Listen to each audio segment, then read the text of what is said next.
इनकी the source meditation है but not the updated version, the old version, ठीक है ना। जी बाजी बोले। हाँ जी शाह साहब, मैंने ना मेरी टेस्ट बनी गया है कि सोर्स मेडिटेशन में मैंने कहा मुझे गाड़ी दिलवा दो, तो ठीक 2 दिन बाद है ना हमारे घर गाड़ी आ गई थी। क्या बात है यार, दिस इज एपिक, पता है।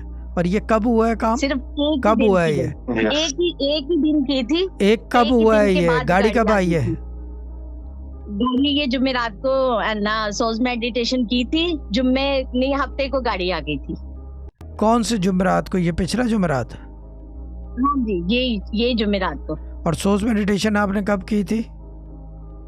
मैंने जुमेरात को की थी, जुम्मे का गैप आ गया था। जुमेरात को आपने इस जुमेरात को पुरानी सोर्स मेडिटेशन की थी?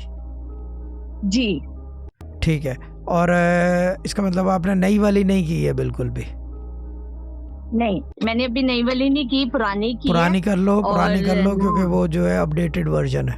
लेकिन मैं एक बात बता दूं कि पुरानी भी पोटेंट हो जाएगी इसके साथ साथ, क्योंकि everything is the same. I haven't changed anything, and this is why I haven't changed anything. Everyone was thinking, why isn't he changing anything? I'm not changing anything because I want everything to be remain constant and in one synchronization. It has to be synchronized.